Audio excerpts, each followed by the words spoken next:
This is tough listening, but it might just save your Fringe, and it might just save your Fringe show. And you'll hear a rumble in the background, at least at the start of this video, which might be a bit pertinent because it's the dust cart collecting the refuse.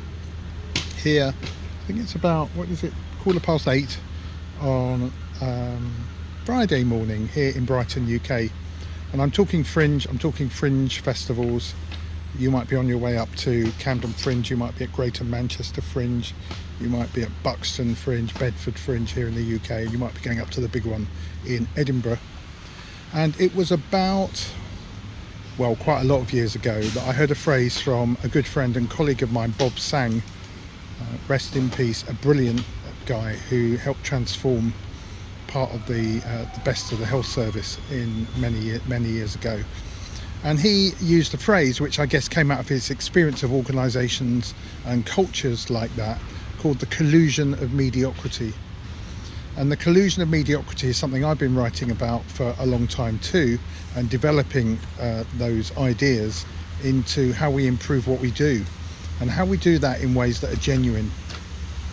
And the reason this is tough listening and watching is because you might recognise this in your own show, in the company that you work with, if you work with a company, in the ways that you're developing work. Now, I could speak a long time about this. I'm just going to get the bare bones of it now. Hopefully it's going to be enough, and you're more than welcome to push back on it, to press stop, delete, whatever it is that you want to do, or you might just lean in a bit and find it helpful. It'll be different for different people. The collusion of mediocrity is sometimes known also, it's not exactly the same thing as the comfort zone, the zone of comfort. It's the way you do things that feel comfortable, and not doing them will feel uncomfortable, or changing the way you do them will feel uncomfortable. That can be everything from changing a personal behaviour to changing how your company, your organisation, your community, your society, and in a Fringe case maybe your work and your theatre company, how you do things. The benefit of the collusion of mediocrity is the comfort zone. We feel safe. Sometimes I call it safe niceness as well, that in order to maintain that feeling of comfort is all nice to each other. And I'm only saying nice because I kind of mean that we don't use language that might feel uncomfortable to anyone else.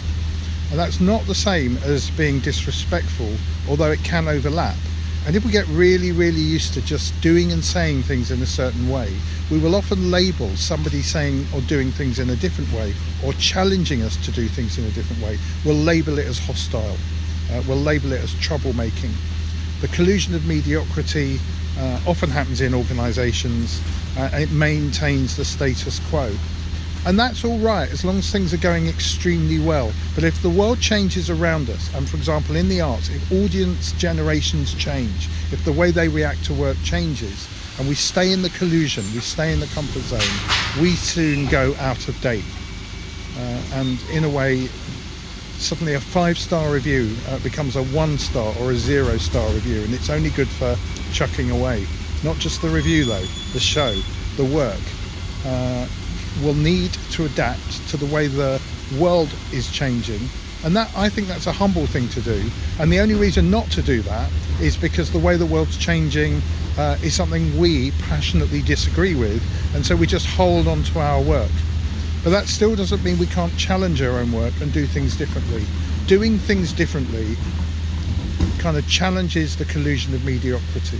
And what do I mean? It's kind of laden term. Mediocrity I'm defining as something less than potential, something less than something could be if you changed it for the better. And that doesn't mean that we should all constantly just be changing things for its own sake.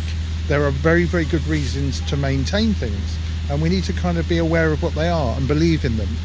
The comfort zone, though, is to even push out the challenge, not even to hear it. It's perfectly okay to be challenged and then make the creative and positive decision to stay exactly where you are. But that's not the same as not entertaining the zone of discomfort, which can be based on language. It can be based on people making us uncomfortable. And that's only acceptable within all the usual realms of people being honest and authentic. And, you know, it should never stray into feeling bullied. It should never strain into feeling attacked in a way that is aggressive, abusive. We can always find language, although sometimes if a collusion is really strongly in place, we might need to go right onto the borders of that acceptability, because sometimes you might need to shout to be heard, but you have to be careful with that.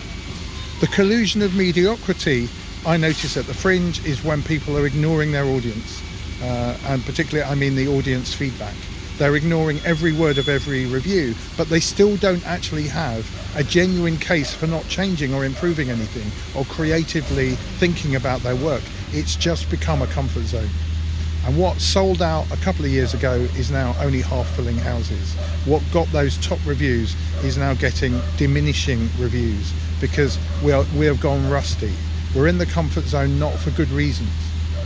Now, for some people, when you're in that comfort zone, discomfort can feel painful, but what it can do is the disruption, sometimes it's called perturbation, and I'd say often it best comes from trusted sources, and that's why it's important to have devil's advocates, the king's fall, the queen's fall that whispers in your ear and tells you the things you don't want to hear, but you're glad they told you them when you look back in the longer run.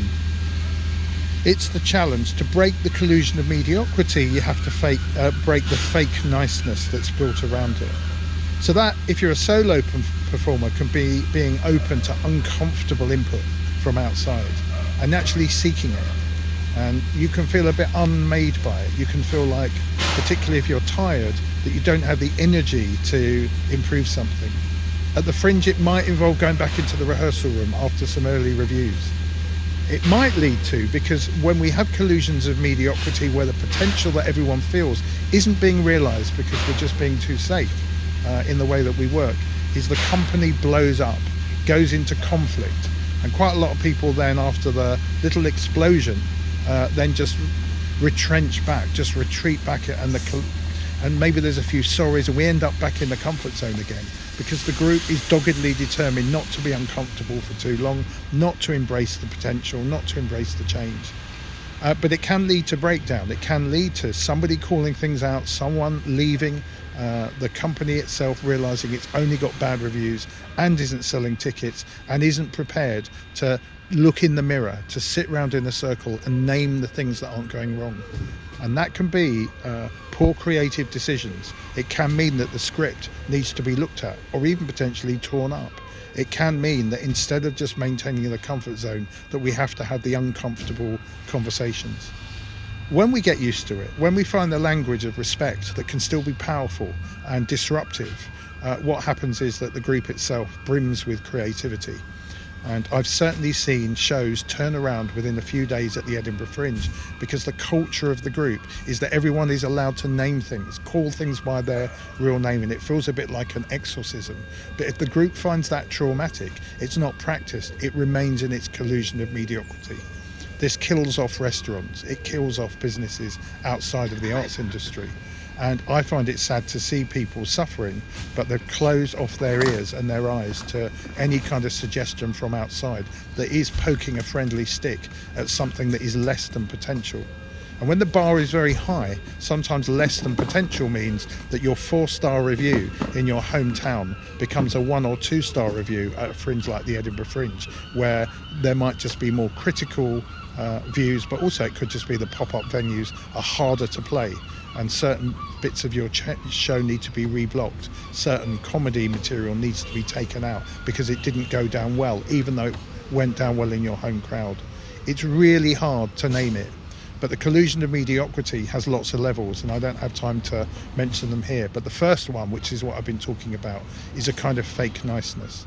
And the way out of that is to seek reality checks, is to call things by their real name and be prepared to go into the zone of discomfort and just take the pain and then transform the pain into something better, something that if you're open to it, you deserve.